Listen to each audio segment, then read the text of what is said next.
വിവിധ ആവശ്യങ്ങൾ ഉന്നയിച്ച് Kerala artisans union Valanchery municipal office മാർച്ചും ധർണയും നടത്തി. സമരം ജില്ലാ സെക്രട്ടറി എം മോഹൻദാസ് ഉദ്ഘാടനം ചെയ്തു. ഇങ്ങനെ സമരങ്ങൾ നടത്താൻ യൂണിയനെ പ്രേരിപ്പിച്ചത് 1990 രൂപ കൊണ്ട കെട്ടിടനിർമ്മാണ തൊഴിലാളി ക്ഷേമനിധി ബോർഡ്.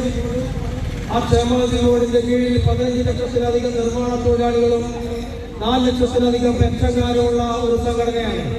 നിർമ്മാണ തൊഴിലാളി ക്ഷേമനിധി സെസ് പിരിവ് കാര്യക്ഷമമാക്കുക, സെസ് പിരിവിന് എതിരായ കള്ളപ്രചരണങ്ങൾ അവസാനിപ്പിക്കുക, ക്ഷേമനിധി പെൻഷനും ആനുകൂല്യ കുടിശ്ശികയും വിതരണം ചെയ്യുക, സെസ് പിരിവിലെ ഉദ്യോഗസ്ഥ അനാസ്ഥ അവസാനിപ്പിക്കുക എന്നീ മുദ്രാവാക്യങ്ങൾ ഉയർത്തി Kerala artisans union municipal office മാർച്ചും ധർണയും നടത്തി.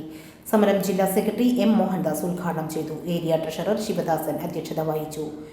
CPIM area secretary VK Rajeev, ജില്ലാ president C Bhaskaran, area president KV Baburaj, ജില്ലാ കമ്മിറ്റി അംഗങ്ങളായ RK സുബ്രഹ്മണ്യൻ, RK പ്രമീള എന്നിവർ സംസാരിച്ചു. M ബാലൻ മാസ്റ്റർ, MP ചന്ദ്രൻ, KP Babu, TP Narayanan, P ചന്ദ്രൻ നായർ, KP കേശവദാസ്, KP രാമചന്ദ്രൻ എന്നിവർ ധർണയ്ക്ക് നേതൃത്വം നൽകി. ഏരിയ സെക്രട്ടറി VK സുബ്രഹ്മണ്യൻ സ്വാഗതവും VP സതീശൻ എന്ന അപ്പു നന്ദിയും പറഞ്ഞു.